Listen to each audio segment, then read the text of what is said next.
ಶಿಥಿಲಗೊಂಡಿರುವ ಇಲ್ಲಿನ ಅಗಚಿ ನದಿಯ ಹಳೆ ಸೇತುವೆ ದುರಸ್ತಿಗೆ ಆಗ್ರಹಿಸಿ ರಾಷ್ಟ್ರೀಯ ಹೆದ್ದಾರಿ ಪ್ರಾಧಿಕಾರದ ವಿರುದ್ಧ ಕರ್ನಾಟಕ ರಕ್ಷಣಾ ವೇದಿಕೆ ಕಾರ್ಯಕರ್ತರು ಸೇತುವೆ ಮೇಲೆ ಸಂಚಾರ ನಿಷೇಧಿಸಿ ಅಡುಗೆ ತಯಾರಿಸುವ ಮೂಲಕ ಪ್ರತಿಭಟಿಸಿದರು. ಬೇಲೂರು ಪಟ್ಟಣ ಬಳಿಯ ಯಗಚಿ ನದಿಯ ಹಳೆ ಸೇತುವೆ ಬಳಿ ಜಮಾಯಿಸಿದ ಪ್ರತಿಭಟನಾಕಾರರು ರಾಷ್ಟ್ರೀಯ ಹೆದ್ದಾರಿ ಪ್ರಾಧಿಕಾರದವರ ಮತ್ತು ಜನಪ್ರತಿನಿಧಿಗಳ ವಿರುದ್ಧ ಘೋಷಣೆ ಕೂಗಿ ಆಕ್ರೋಶ ವ್ಯಕ್ತಪಡಿಸಿದರಲ್ಲದೆ ಸೇತುವೆಯ ಮೇಲೆ ಅಡುಗೆ ತಯಾರಿಸುವ ಮೂಲಕ ಪ್ರತಿಭಟನೆಯನ್ನ ಇನ್ನಷ್ಟು ಚುರುಕುಗೊಳಿಸಿದರು. ಈ ಸಂದರ್ಭದಲ್ಲಿ ಮಾತನಾಡಿದ ಕರವೇ ತಾಲೂಕು ಅಧ್ಯಕ್ಷ ಚಂದ್ರಶೇಖರ್, 150 ವರ್ಷ ಹಳೆಯದಾದ ಅಪರೂಪದ ಸೇತುವೆ ಇಂದು ಅವನತಿಯತ್ತ ಸಾಗುತ್ತಿದೆ. ಪ್ರತಿ ವರ್ಷ ಕರವೇ ಘಟಕದಿಂದ ಪ್ರತಿಭಟಿಸಿ ಎಚ್ಚರಿಸುತ್ತಿದ್ದರೂ ಪ್ರಯೋಜನವಾಗಿಲ್ಲ. ಪ್ರತಿಭಟನೆ ವೇಳೆ ಸ್ಥಳಕ್ಕಾಗಮಿಸುವ ಅಧಿಕಾರಿಗಳು ಏನಾದರೊಂದು ಸಬೂಬು ಹೇಳಿ ಶೀಘ್ರವೇ ಕೆಲಸ ಆರಂಭಿಸುವ ಭರವಸೆ ನೀಡಿ ತೆರಳುತ್ತಾರೆ ಹೊರತು ದುರಸ್ತಿಗೆ ಮುಂದಾಗುವುದಿಲ್ಲ.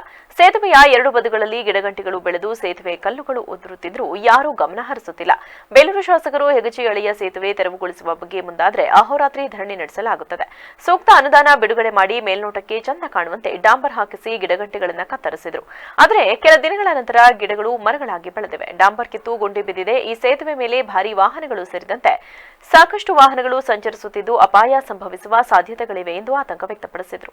ಪಾರ್ಕಿಂಗ್ ವ್ಯವಸ್ಥೆ ಏನಿದೆ, 2 ಜನಕ್ಕೆ ಪಾರ್ಕಿಂಗ್ ವ್ಯವಸ್ಥೆನ ಕೊಟ್ಟಿದ್ದಾರೆ. ಒಬ್ರು 80 ಲಕ್ಷಕ್ಕೆ ಹೋಗ್ಯಾರೋ, 1 ವರ್ಷಕ್ಕೆ, ಒಬ್ರು 1 ಲಕ್ಷ 2 ಲಕ್ಷಕ್ಕೆ. ಇದು ಏನ್ರಿ ವ್ಯವಸ್ಥೆ? ಇದು ಬೇದರೊಳಗೆ ಶಾಸಕರಿದ್ದಾರ? ಇಲ್ಲಿ ಕೇಳೋರು ಯಾರಿಲ್ವಾ? ಇಲ್ಲಿ ಯಾವುದೇ ತಾಲೂಕಿಂದ ಬಂದು ಈ ತಾಲೂಕಿನ ಕೊಳ್ಳೆ ಹೊಡೆಯುವಂತ ಜನಪ್ರತಿನಿಧಿಗಳು ನಮ್ಮ ತಾಲೂಕಲ್ಲಿ ಇದಾರೆ ಅಂದ್ರೆ ಏನ್ ಮಾಡ್ಬೇಕು? ಇವ್ರಿಗೆ ನಾಚಿಕೆ ಆಗೋದಿಲ್ವಾ? ತಾಲೂಕು ಆಡಳಿತ ಏನ್ ಮಾಡ್ತೇವೆ? ಯಾವುದೋ ಸರ್ಕಾರಿ ಜಾಗದಲ್ಲಿ, ಏನು ಸರ್ಕಾರ ದೇವಸ್ಥಾನ ಜಾಗದಲ್ಲಿ ನೀವು ಹೇಳಿದಂಗೆ ಅಲ್ಲಿ ಹೋಗ್ಬಿಟ್ಟು ಶೆಡ್ಗಳನ್ನ ನಿರ್ಮಾಣ ಮಾಡ್ತಾರೆ. ಯಾರು ಹೇಳಿರಲಿಲ್ಲ ಕೇಳಿರಲಿಲ್ಲ ಅಂದ್ಬಿಟ್ರೆ ಏನು ಕತೆ ಇದು? ಮೊನ್ನೆ ಶಾಸಕರು ನಾವು ಈ ಮೂಲಕ ನಾವು ಹೇಳಕ್ ಬಯಸಿಸ್ತೇನೆ, ಮುಂದಿನ ದಿನದಲ್ಲಿ ಏನು ಇವತ್ತು ದಾಸೋಹ ಮಾಡೋಕ್ಕಾಗ್ತಿಲ್ಲ. ಅಲ್ಲಿಂದ ಬಂದವರು ನಮಗೆ 108 ಸಲ ನಮ್ಮ ಮನವಿ ಹೇಳಿದ್ದಾರೆ. ದಾಸೋಹ ಮಾಡೋಕ್ಕಾಗ್ತಿಲ್ಲ, ನಮ್ಗೆ ಅನುದಾನ ಬರ್ತಿಲ್ಲ, ದೇವಸ್ಥಾನ ದುಡ್ಡೆಲ್ಲ ಯಾರ್ದೋ ಪಾಲಾಗ್ತಿದೆ. ಉಳ್ಳೋರ್ ಪಾಲು ಮಾಡ್ಕೊಳಕ್ಕೆ ಶಾಸಕರು ಬೇಕಾ? ನಮಗೆ ಕೇಳೋ ಶಾಸಕರಿಗೆ ಇದಿಲ್ವಾ? ನೋಡಿ, ದಯಮಾಡಿ ಹೇಳ್ತೀವಿ, ಏನಾದ್ರು ಮುಂದಿನ ದಿನ ನಿಲ್ಲಿಸಿಲ್ಲ ಅಂದ್ರೆ ದೊಡ್ಡ ಮಟ್ಟದ ಹೋರಾಟ DC ಕಚೇರಿ ಮುಂದೆ ಆಗುತ್ತೆ. ಅದು ನಿಲ್ಲಿಸಲೇಬೇಕು.